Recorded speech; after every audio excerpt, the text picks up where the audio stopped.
Alien Earth has officially ended. That gives us 8 projects inside of the Alien franchise. We got 7 movies, and now we have a TV show, and today I'm going to rank all 8 of the projects on my channel. Now, when Predator Badlands comes out, I'm going to rank all the Predator movies, and then hopefully I'm going to have a live stream where I tier list rank all of the films in the Alien franchise, in the Predator franchise, including Alien Earth. So stay tuned for that. That'll be coming in November whenever Predator Badlands comes out. My thoughts on the Alien franchise, I think it's fine. I think it's a solid franchise. A lot of things I love more than others as we get further down the list. But there are also a lot of movies that are a little repetitive. And overall, when I watched them all last year before Alien Romulus, I wasn't too high on the franchise. I thought it was a good franchise, but also I never loved it like a lot of people did. Now, before I give you my ranking, it would mean a lot to me if you'd subscribe, hit the like button, hit the bell. And comment down below, this is the most important part, what is your ranking of the Alien franchise? So we can have a nice discussion in the comment section. Keep it respectful. Now, I say this quite a bit, and you're going to hear me say it quite a bit coming in the future, but it's going to be a controversial ranking. Certain things are not going to be placed where the majority of people have certain things placed. Because it's just my opinion. I can't get on camera and say, oh yeah, this is my favorite movie, because it's everybody's favorite movie. So you'll figure that out here in this video. And with that said, my number 8, Alien Resurrection. Now, a lot of people have either Alien 3 or Alien Resurrection as their worst. And for me, pretty obviously, Alien Resurrection is the worst. Not only is it just basically another alien movie, you're on a ship, there's a big alien, there's a bunch of big aliens, and you gotta survive on the ship, but it does it to the degree of where it's not entertaining. Because the characters they introduce you to are boring, Ripley is just really not likable in here, and they do a lot, and I do mean a lot, of weird things with the aliens. There's this mother alien thing that Ripley can smell, so she's just walking around the entire ship going, I smell aliens, and helps track the people around to go find the aliens. It's weird. It's a weird plot, and all of that could be forgiven if, like, the alien carnage was entertaining, but it's not. It's edited really weird. It's shot even worse. And I'm not biggest fans of any of the characters. It's not one of the most abysmal pieces of dog crap that I've seen in my life, but it's also very obviously the least one out of all of these movies, because it's also the one that I'm never going to go back and revisit. I really didn't like this movie. Number 7 is a pretty big step up from number 8. Not to say that's necessarily a good movie, but I realized after I watched it, I gave it 4 stars on Letterboxd. I would definitely bring that down to maybe 2.5 or 3 just after thinking about it. Because of how I viewed the rest of the franchise, my number 7 is Prometheus. Now, for me, this one was really weird because while I was watching, I was constantly trying to grasp onto the fact that this is part of the Alien franchise. Because it's weird. You get these big alien deity gods that are creating all of these aliens, sprinkling them on the planet. Now, the characters are quite a bit likable in this one. Specifically, the character played by Michael Fassbender, who I really desperately want the 3rd movie in his trilogy, especially when you find out what my number 1 in the franchise is. But I do really enjoy his character. There are some fun alien carnage moments, specifically as we get to the 3rd act. But this is a movie that tries to expand the lore of the Alien franchise in a way that's not all that interesting. When I watch Alien or Aliens or any of the other Alien movies, I don't care about how these aliens were made. I care about wanting to get our characters out and survive. So this movie, where it's been so long, like, making up a version which could be simplified, but it's just, I'm an alien deity god, and I'm going to use all of this stuff, and the way we find that out is just super awkward and takes forever, and it never quite reaches full potential. So Prometheus just is a movie that didn't really land for me, even though the 3rd act does have a good bit of excitement. That's why I gave it 4 stars on Letterboxd. My number 6, Alien 3, and this is the most overhated film in the Alien franchise. This is the film where I watched it, and I was starting to think that the Alien franchise was getting a little bit repetitive when I was watching them all, and I wasn't super into this one like I was with Alien or Aliens. But this is also a film that I think is quite a good bit entertaining. I actually have a lot of fun with it. It takes a different setting. It's not set on a spaceship. It's set on a prison camp with prisoners who are just ready to give up, but they're trying to survive against a xenomorph. It is, I think it's the shortest film in the Alien franchise, so it kind of flows by pretty smoothly. It's directed by David Fincher, and while he has obviously stated that he does not like this movie that he made because of a lot of behind-the-scenes drama, and he couldn't make the movie to its full potential. It is shot pretty well. I mean, the first film you have Ridley Scott, the second film you got James Cameron, the third film you got David Fincher. So out of that original trilogy, it's by far the weakest, but I think there's a good bit of entertainment in there, even though the idea of killing off the kid from Aliens is a horrible, horrible idea. Instantly soured the movie for me, but still, I think the events that happen in the movie are entertaining enough to warrant a watch for me. My number 5, and here's where we get the hot takes. Like, we're in a bath of flames. I'm on fire right now with these hot takes. Number 5, Alien. Now, to be clear, Alien 3 is a good bit more entertaining than Prometheus. So I'd probably put Alien, this is the lowest right here. Alien Resurrection, and then Alien Prometheus a good bit higher, and then a good bit higher Alien 3. Well, Alien is all the way up here compared to those. I think the reason I don't have this higher on the list is because I didn't grow up watching these films. I saw it for the first time last year, literally a week before Alien Romulus came out. So this is a film that I don't have any nostalgia growing up watching. I don't have that special connection to it, while I have more of a connection to films later on in this ranking. Doesn't matter. Alien is a great movie. It's still really good. It is such a compelling thriller where it's just kind of the slow burn. You're on the ship, you're expecting something bad to happen, it's setting up everything, and all of a sudden, stuff gets bad. There's a jump scare in this movie that is just a 10 out of 10. Literally was watching it in my family's living room at like 11 o'clock at night, and I was like, whoa!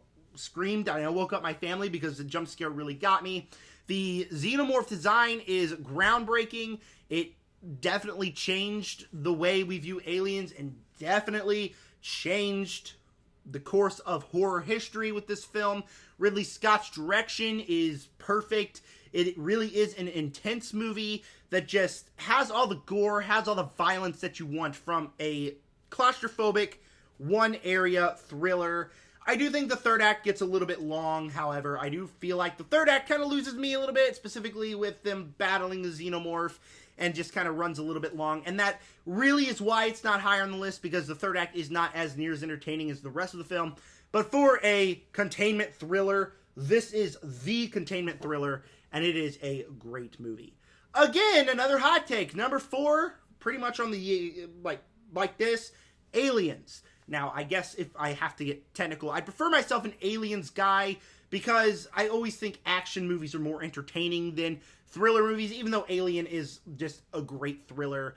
Aliens by James Cameron just takes everything I really loved about that first film and just adds an exciting level to it. Big action set pieces, you got people with guns shooting aliens.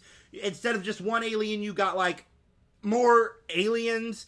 Sequences are awesome, but it also has all the excitement and action-centric stuff, but it also doesn't shy away from the horror of it. I mean, you get sequences like the underwater sequence that just makes me sit on the edge of my seat, like, all tensed up. It's got, like, plenty of sequence with xenomorphs that really get under your skin, specifically because of how scary the aliens are. So, Aliens, it's not much better than Alien. Still, it has the same problem. Third act, I don't think is near as entertaining as the first 2 acts when she's in the mech suit. Not as entertaining as the soldiers running around shooting the aliens, but still. These 2 movies are great. They are neck and neck. But they're also movies I didn't grow up watching, so I don't have that nostalgic push. I don't have that connection that a lot of you guys do to the films. And so the 3 higher are movies that are more on my personal wavelength. I know I'm going to get a lot of hate for that, but that's just how I view the Alien franchise. And it wouldn't be me if I went on here putting Alien and Aliens higher just because they are considered by everybody to be some of the greatest films of all time, where I think they're just really good movies. But I definitely don't have the connection with them that a lot of people do. Kicking off my top 3, and again, a lot of people are going to say, you like this one better than Alien and Aliens? That is the TV show Alien Earth. A show that blends the best stuff from Alien and Aliens and even Alien 3, and quite a bit good pick of Alien Resurrection, and it makes a compelling show that has that blend, also introduces its own elements. It's just kind of a weird blend. It is a very weird show. I could see someone sitting down watching this. Like, I think if my dad watched this show, he would watch this show and he'd say, this is stupid. Why is Boy Cavalier doing this? Why is he being so stupid? But for me, I think it is a thought-provoking show that asks interesting questions. Specifically with Boy Cavalier, as you're just watching him just do all the wrong things so he can achieve his goal. But it also asks all the interesting questions while having the compelling elements of an Alien film. All the action, the violence, the xenomorph, the chaos. All that's really cool. While also having characters I love. Boy Cavalier and Morrow are two of my favorite characters in recent television history because I just think they are two very compelling characters that the show does a really great job of making compelling. But the kids in adult bodies, which I saw that first episode and thought it was going to be a bad idea, ended up making me really care for them. The kids in adult bodies feel like kids, but you also feel their struggles of, knowing that they have all this power, but being relegated on this island.